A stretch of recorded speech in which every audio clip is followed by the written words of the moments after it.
disembuhkan oleh kebersamaan. Tentang dia yang akhirnya saling bicara. Tentang rumah yang sempat hampa, lalu perlahan terisi kembali. Di rumah itulah kisah ini dimulai. Dan hari ini kita membukanya melalui mata sang anak bungsu.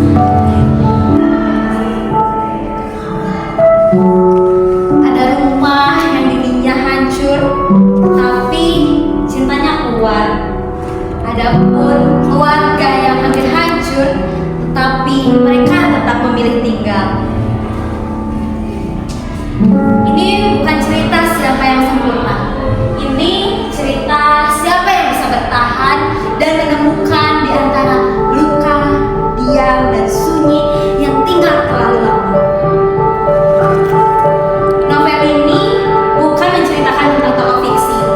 Novel ini menceritakan tentang bersatu, tentang ayah, ibu, Alia, Raka, dan tentunya aku, Nara, anak bungsu yang selalu mereka anggap sebagai beban di keluarga ini yang gak bisa mereka andalkan.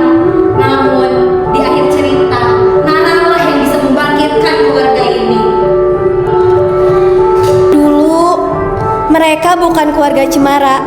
Mereka hanya pohon-pohon yang tumbuh sendiri di tanah yang sama, tapi saling berjauhan. Hingga badai datang dan mereka pun mulai belajar untuk saling berlindung. Dan inilah kisah lama keluarga cemara dimulai.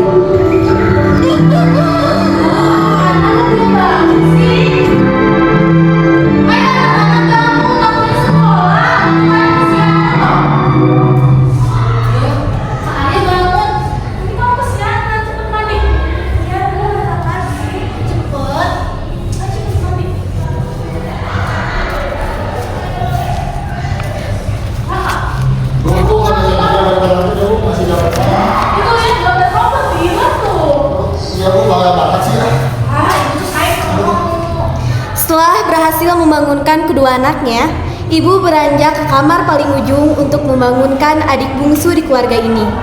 Namun, sayang sekali anak bungsu ini tidak pernah didengar dan didukung oleh ayah, ibu maupun kakaknya. Seorang adik ini selalu menulis, tapi naasnya tulisan ini tak pernah diapresiasi seperti kedua kakaknya. Kamu udah bangun, belum bangun? Ibu, aku masih ngantuk. Mandi, kamu siangan. Iya deh, iya. Selesai membangunkan ketiga anaknya, ibu, ayah, dan anak langsung bersiap untuk memulai aktivitas di pagi hari.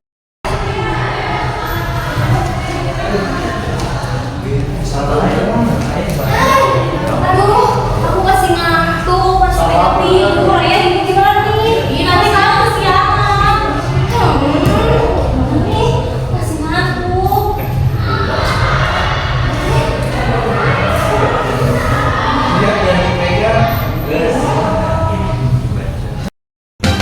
Selamat pagi, selamat bekerja, bersiaplah, nikmati hari, jangan lengah, saat melangkah, jadilah yang terbaik. Aduh, masih pagi, ibu mau banguninnya kok kasar banget sih. Ini udah jam berapa? Aduh, masa aku mati ya. Dan begitulah keadaan pagi di keluarga kami. Cukup sederhana dengan keterbatasan yang kami miliki. Di pagi ini aku melihat ibu memberikan kotak makan kepada Kak Alia. Ibu kerap kali menunjukkan kasih sayang yang berbeda. Jika ditanya, ibu akan menjawab, Alia harus banyak makan agar pintar. Ini tolong aduk anting aku. Alia, ini bakal kamu meninggal. Makasih ibu. Oh, cuma dia sih yang dikasih. Ibu sekolahnya ya. Ibu buat aksan matang kan bisa jadi di sekolah. Udah. Apa terima aja kalau kamu dikasih. Udah deh. Dikasihnya deh kalian gak bisa makan lagi ya. Kok cuma dia sih yang dikasih, kan aku kan sebagai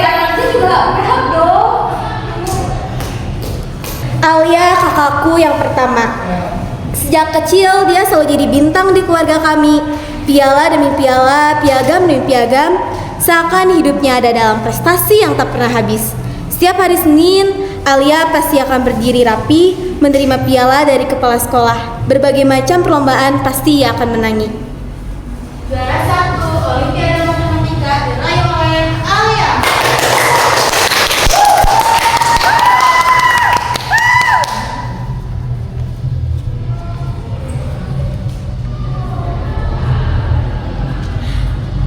Sudah tidak heran bagi kami melihat Kak Alia pulang membawa piala, entah lomba bidang akademik maupun non-akademik. Dan Kak Alia pun mulai beranjak perjalanan pulang.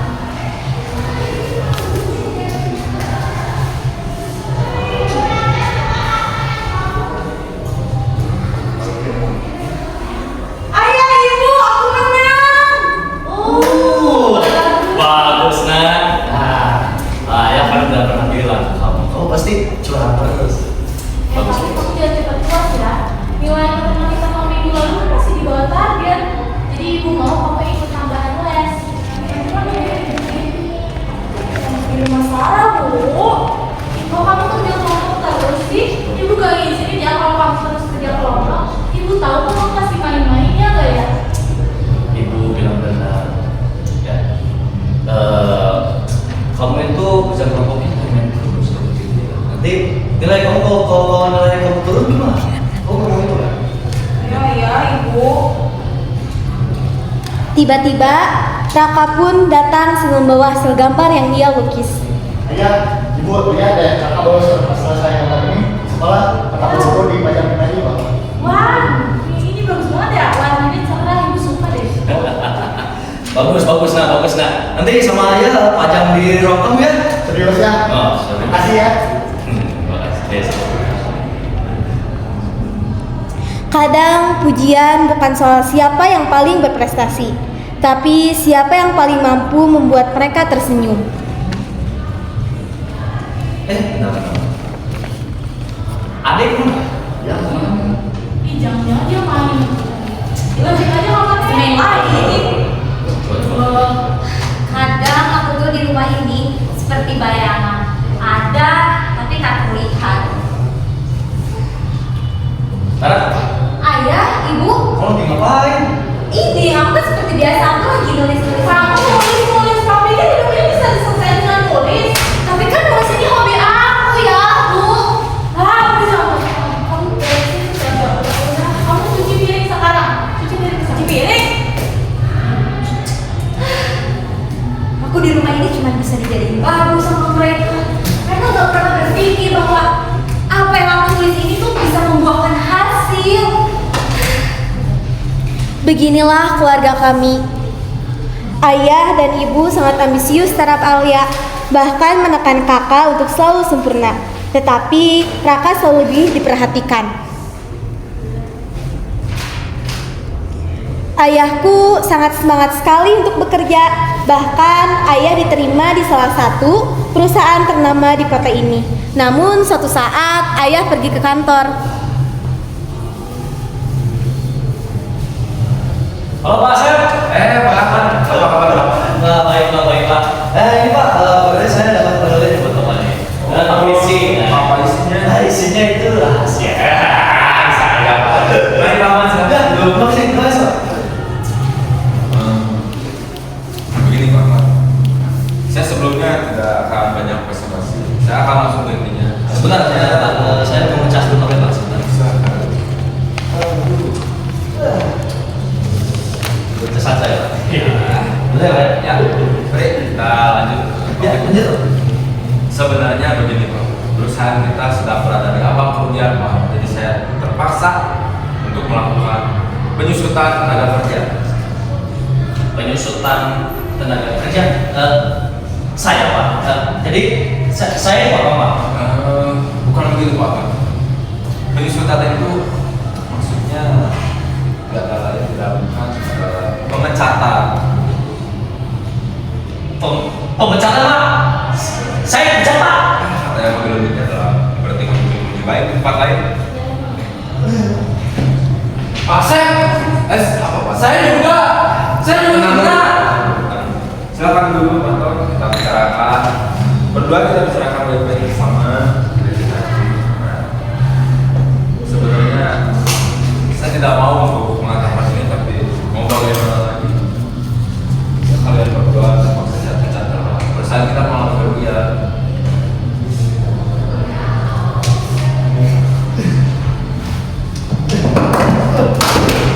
Paman, Bapak ngapain sih? Bapak lihat hasil dari perusahaan kita udah lebih besar sekarang Bapak. Majurin kontak, lampu-lampu pada mati Pak Aman.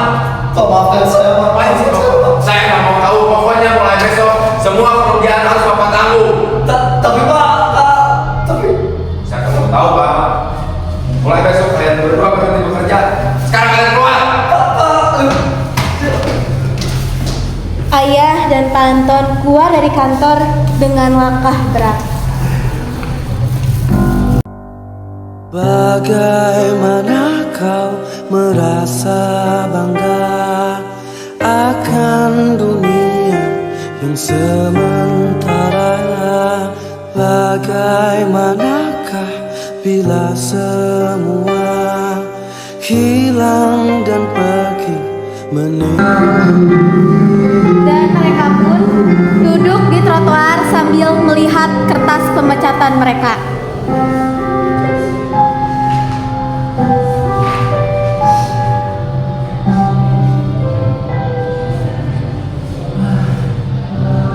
Kita ini kayak toko gagal di sinetron ya. Jadi sinetron orang gagal, jadi sukses di sinetron. Kita gagal, sukses nggak ada. Lu pernah mabuk gak? Mau? Ya belum sih, belum pernah mabuk aku, tapi kayaknya sekarang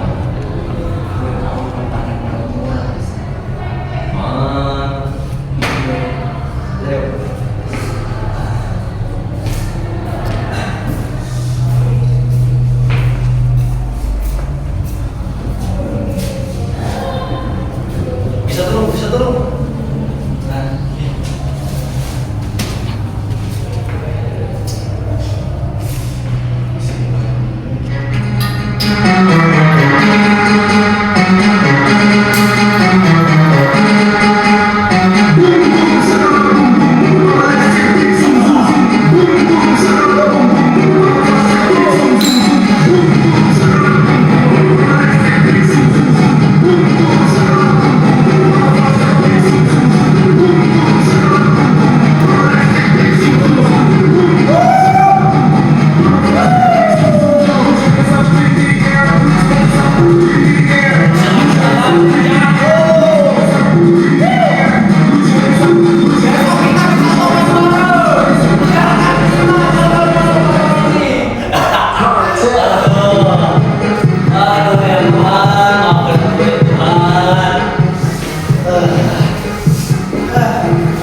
Ayah menghabiskan waktu malamnya di sebuah klub murah yang letaknya dekat pasar malam.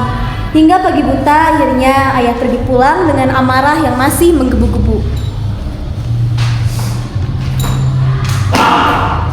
Mana sarban? Mana kopi? Kalian habis ngapain aja pas aku lagi pergi ya? Kamu mabuk? Bu, lihat. Ayahnya dipecat. Kamu gak mikir apa kita makan sama apa? Kok malah pulang amarah kayak gini? Aku ini ayahnya ini banting tulang ya. Jangan. Ayah ini udah berkorban banyak loh Bu.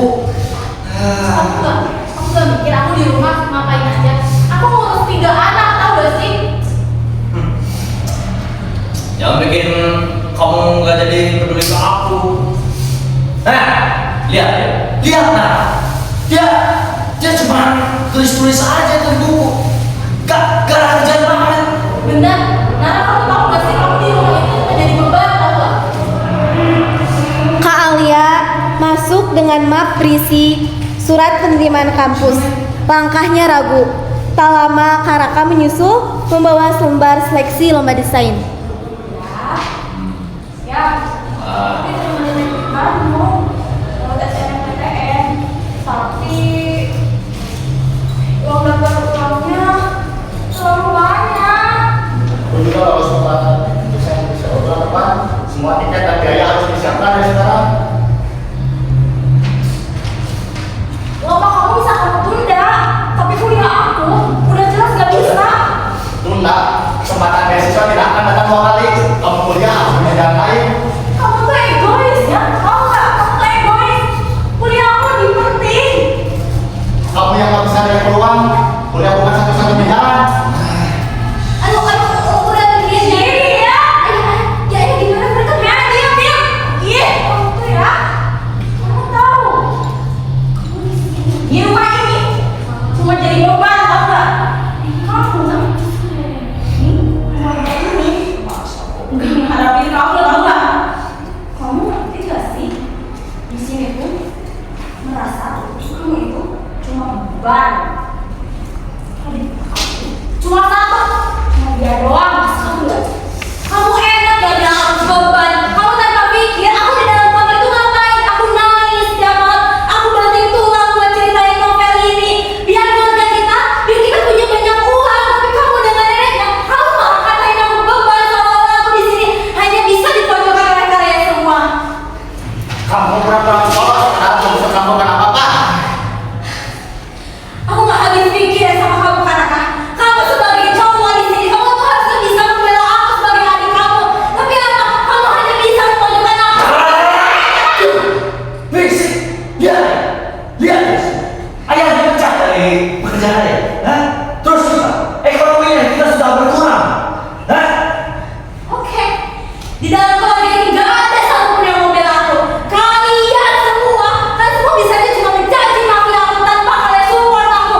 Kalian itu anggap aku sebagai anak gak sih? Aku tuh di sini anak kalian berdua. Seharusnya kasih sayang dan support kalian itu dibagi dengan adil, bukan hanya kalian mementingkan mereka berdua aja. Ya udah gitu. Kalau kamu gak mau di sini, pergi. Pergi! Itu dari kamu. Kalian ini berapa jahat? Kalian sebagai keluarga munafik. Aku itu anak yang gak dimintai sama mereka. Kalian tuh jahat, tau gak sih? Emang jahat. Udah sana pergi. Terus kamu apa ngelawannya di sini? Bu, aku tuh anak kamu. Harusnya ibu bela aku dong, Bu. Tapi kamu tidak durhaka, tau gak? Pergi!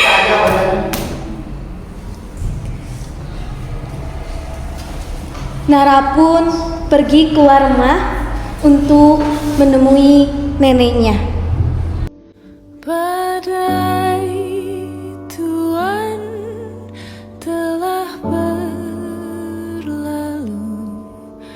Salahkah ku menuntut? Gak ada yang bisa aku harapin dari keluarga ini. Semuanya telah hancur. Perekonomian, kasih sayang, semuanya telah hancur. Kini ku diusir dari rumahku. Jalan satu-satunya yang bisa ku temui adalah nenek. Selamanya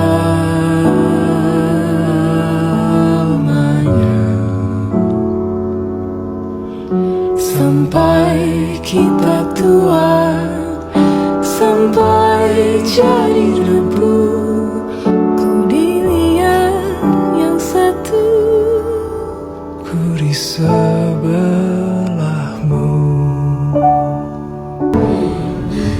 Nenek aku tuh diusir dari rumah. Aku gak punya siapa-siapa lagi. Jalan satu-satunya yang bisa ketemu itu cuma nenek.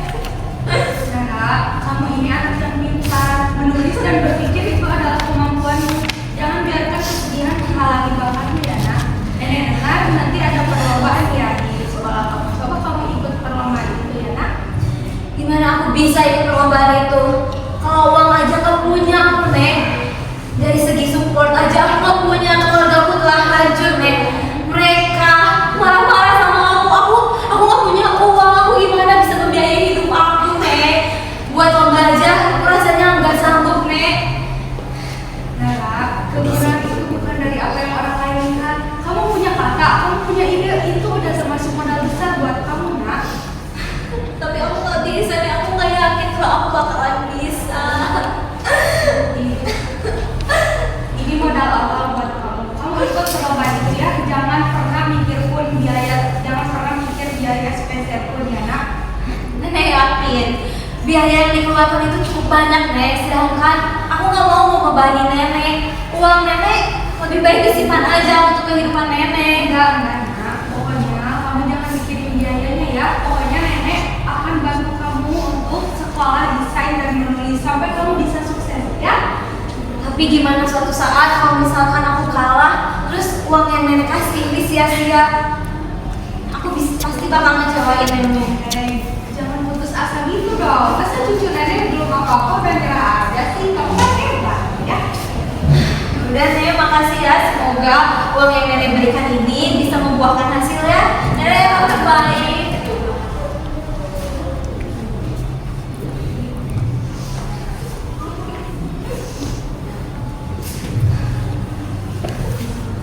Pada sore harinya, Nara pun menemui Maya di sebuah kafe yang dekat dengan rumah neneknya. Aduh, Maya mana sih? Kok nggak ngangkat telepon aku? Ini nih, pasti dia lagi pegang HP tapi malah sibuk scrolling. Hah? Mana ya? Mai! Aduh, Maya! Aku teleponin kok kamu gak nyaut-nyaut. Gimana? Aduh, Mai, aku tuh pusing banget, Mai. Tahu gak sih, di rumah itu kacau banget. Apalagi si rumah kamu itu, banget ya kayaknya. Setiap hari, setiap malam mungkin ya. Dan Tahu gak sih, aku tuh udah diusir sama ibu ayah aku, Mai. Sedih banget aku, Mai. Nara pun menceritakan semuanya kepada Maya. Tapi berkat nenek, aku bisa mempunyai jiwa semangat lagi. Berkat nenek, aku dikasih uang buat daftar perlombaan. Iya kan ada pagelaran itu ya? Iya. Kamu coba sih buat ikutin itu. Tapi gimana bisa aku gak mencoba? Kalau aja naskah yang aku tulis baru setengahnya, aku udah gak bisa ide. Aku pusing di rumah, udah kacau, ditambah aku harus bikin novel ini. Aku nggak punya tempat bantuan. Kamu kayak sendiri aja sih. Kan aku ada aku. Kamu kan kalau misalkan kita bantuan suka ada maunya gitu loh. Aku kan lagi nggak punya uang. Kali ini aku nggak minta sesuatu sama kamu. Aku bakal bantuin kamu sampai novel itu jadi, sampai novel itu terkenal. Kamu jangan lupain aku ya. Yang bener deh. Awas aja kalau kamu akhirnya minta dibeliin inilah, minta beliin itulah. Kamu kan sahabat aku yang paling gak kesayangi. Kamu harus janji ya, kalau kamu bantuin aku, kamu tuh bantuinnya secara tulus, jangan ada maunya. Hari ini aku bakal tulus ngebantuin kamu. Bener ya, ini sama kamu. Gak mau, nanti kamu malah hilang-hilang lagi. Kamu harus janji dulu dong. Udah janji.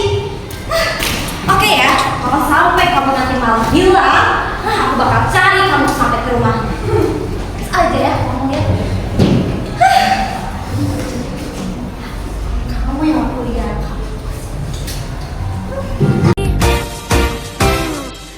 Aku bisa jadi apa saja, setinggi langit di angkasa yang tak ada batasnya. Aku bisa kalau aku mau, cita-cita dan mimpiku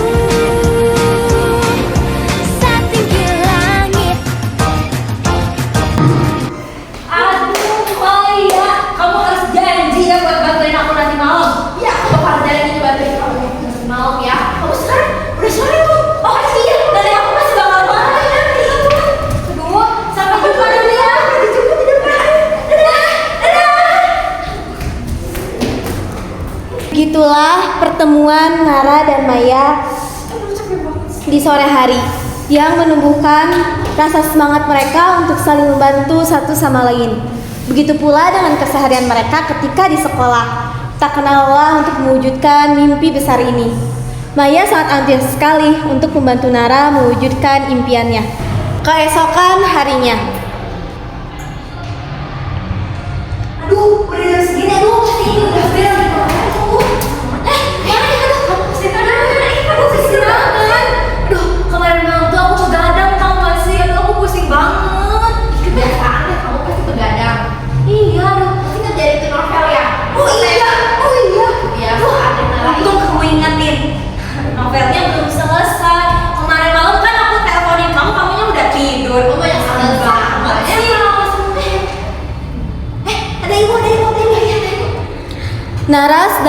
menulis dan menyimak guru dengan serius. Sambil menunggu jam istirahat, Nara berdiskusi bersama Maya untuk melanjutkan diskusi mereka di kafe kemarin.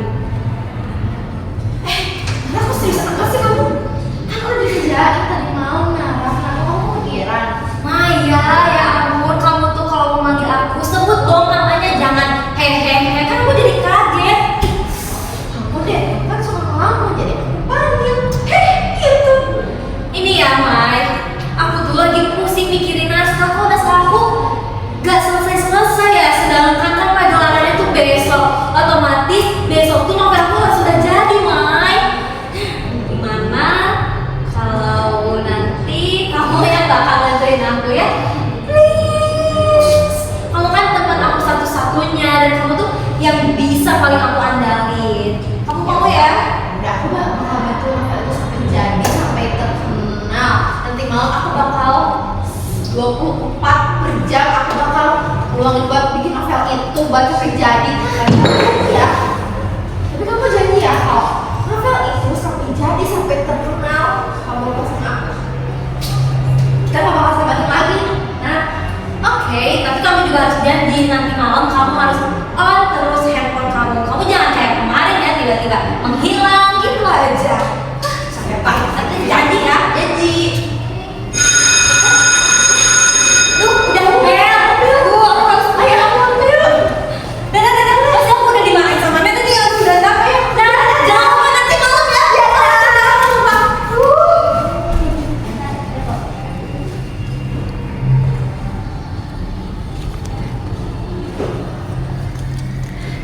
Pada malam harinya, Nara dan Maya melanjutkan aktivitas yang mereka rencanakan pada tadi siang.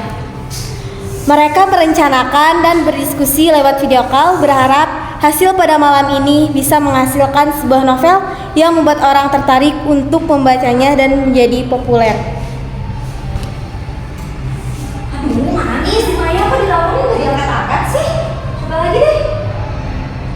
Senang kayak gitu sih.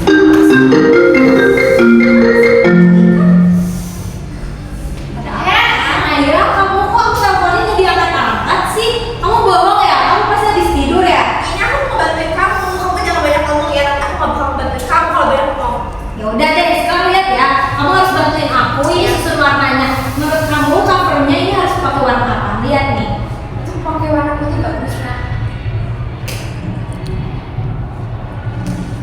Mereka sangatlah kompak dalam kerjasama ini. Nara dengan ide ceritanya dan menyusun naskah ini agar terlihat sempurna, dapat menyentuh semua orang ketika membaca. Begitu pula dengan Maya, ia sangat bersemangat untuk membantu Nara dalam mengatur warna dan desain gambar yang akan diilustrasikan di dalam novel. Udah deh, udah malam juga. Besok kan kita harus sekolah. Udah deh, makasih ya Maya. Bye. Capek banget ya ngerjain kayak gitu juga. Setelah perjalanan yang cukup panjang, akhirnya Nara dapat menyelesaikan novel ini dengan tepat waktu dengan bantuan Maya tentunya. Akhirnya pameran yang ditunggu telah tiba. Maya datang bersemangat untuk membantu Nara dan mensupport Nara agar memenangkan pameran novel ini. Akhirnya novel ini jadi juga ya. Novel sini. Aduh, ini kalian masih. Aduh. Sorry. Ini tuh novel tentang kisah nyata, tahu nggak sih? Ini tuh pasti menarik banget. Iya. Kalau dipegang harus beli. Ini tuh harganya. Tunggu. Apa sih? Aduh, Maya. Ini kok bisa sampai kayak gitu sih? Maya, kamu tuh harusnya bersyukur. Berkat kamu, berkat bantuan kamu, novel itu bisa jadi banyak yang tertarik. Kamu jangan cepat puas, kan? Masa sih? Cuma satu sekolah doang yang tahu novel kamu? Ih, gimana sih? Kamu tuh sebagai sahabat harusnya bersyukur dong. Seenggaknya satu sekolah ini tahu kalau novel yang mereka baca ini tuh aku loh yang tulisnya. Oh, yaudah deh, kita bantu aja. Ini bantu ya. Ini harganya murah banget. Coba beli aja. Saking ramainya, novel Nara telah habis terjual. Padahal waktu masih siang dan sangat lama untuk menunggu hasil pengumuman tiba. Bahkan kepala sekolah dan guru-guru banyak yang menyoroti novel karya Nara. Dan akhirnya pengumuman hasil kejuaraan akan diumumkan. Selamat siang anak-anak. Kamu Hasil ada kejuaraan akan saya umumkan. Tapi sebelumnya saya banyak terima kasih atas partisipasi pameran novel di SMA 3 yang berjalan sukses. Pasti kalian tidak sabar siapa yang akan menjadi juara. Saya umumkan juara 1 pekan pameran novel di SMA 3 diberikan kepada selamat kepada Nara.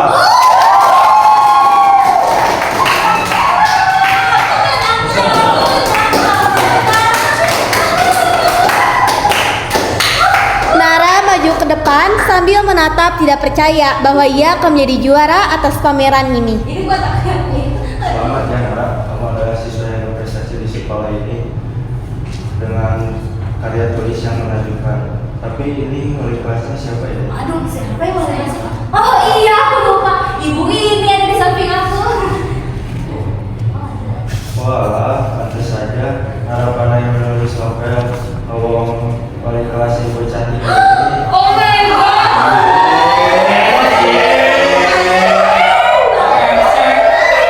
Dan ini piala dan beserta uang yang kamu dapatkan di pameran ini.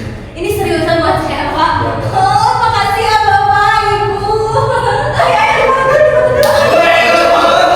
Aduh, ini kok mereka ikutan sih? Ayo 1, 2, 3. 1, 2, 3. Ih, kalian siapa sih? Ayo, aku. Ih, udah sana. Mai, makasih ya. Berkat kamu, novel aku jadi terkenal dan aku bisa mendapatkan juara 1. Oh my god. Selamat ya. Kayaknya aku harus bawa pulang piala ini terus aku tunjukin ke nenek aku. Pasti nenek aku bakalan bangga deh. Oh, yaudah deh, aku harus buru-buru pulang. Aku harus tunjukin ini ke nenek aku. Ya, jangan lupa kasih salam buat nenek aku ya. Oke, dadah. Setelah kegiatan ini usai, Nara pun pergi pulang ke rumah neneknya. Namun di ruang dimensi lain, kepala sekolah memanggil wali kelas Nara untuk masuk ke dalam ruangannya. Silakan masuk ibu Lisa. Kenapa ya, Pak? Ini loh murid kita Nara, alhamdulillah novelnya banyak diminati hingga luar sekolah sampai dibeli oleh saudara ternama. Saya bangga sekali kepada Nara ibu, dan sekolah akan memberi beasiswa kepada Nara. Alhamdulillah, saya pasti akan sampaikan kepada orang tua Nara, Pak. Betul itu, tapi sebelumnya saya banyak berterima kasih kepada Ibu Risma yang telah mendidik Nara seperti ini. Apalagi Ibu yang lembut dalam mengajar Nara. Ah, Bapak bisa aja.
Insya Allah Bu, Nara pasti memaafkan. Dan cintanya kepada keluarga tidak akan pernah berkurang bahkan sedikit. Ya, terima kasih Bu Risma. Assalamualaikum. Kita harus jemput Nara sekarang. Hah? Udah, nanti aku jelasin aja deh. Sekarang jemput Nara dulu. Setelah percakapan itu, Ibu Nara langsung bergegas untuk menelpon Nenek Nara, berharap Nara kembali pulang ke keluarganya.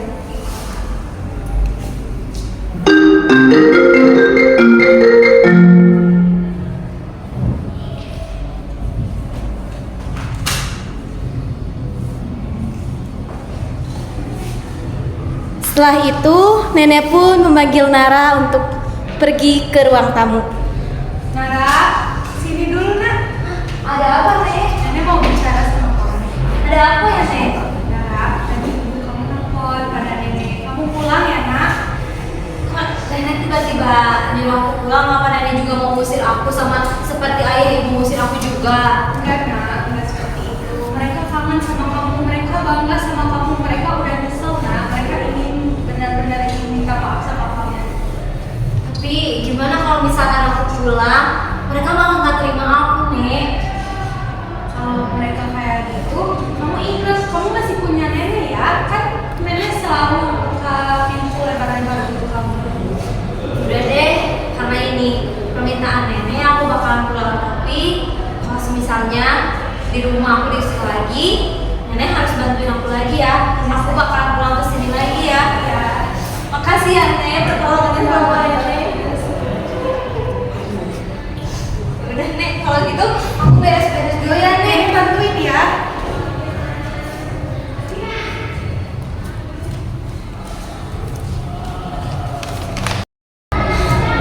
Kalau aku pulang ke rumah, mereka bakal menerima aku nggak ya? Atau jangan-jangan mereka cuma mau bermain sama aku? Tapi apa salahnya untuk mencoba? Jangan-jangan itu Nara lagi ya? Aku disini dulu. Hah? Ibu, ayah. Ibu. Sekarang tahu sama mama ibu ya. Adek, mau gimana pun ibu tetap ibu aku pasti bakal maafin ibu.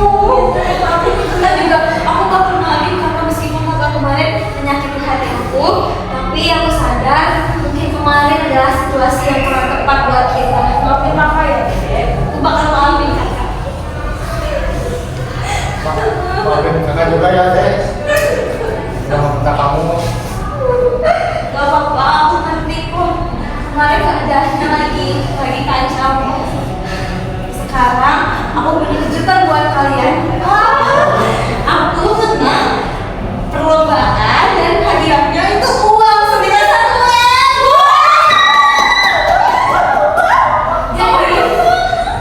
Jadi Raka dan Kak Alia gak perlu pusing-pusing mikirin biaya kalian buat lomba buat kuliah. Sekarang uangnya aku yang tanggung. Wah, kita ada. Makasih ya, makasih. Ayah, aku maafin juga ya.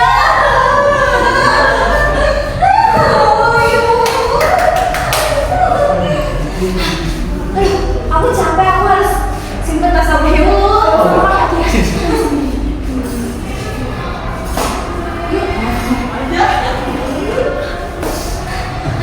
Sekarang aku harus ngertiin kondisi keluarga aku. Mungkin kemarin bukan waktunya yang pas untuk kita berbicara, tapi insya Allah suatu saat nanti keluarga kita akan tumbuh menjadi keluarga yang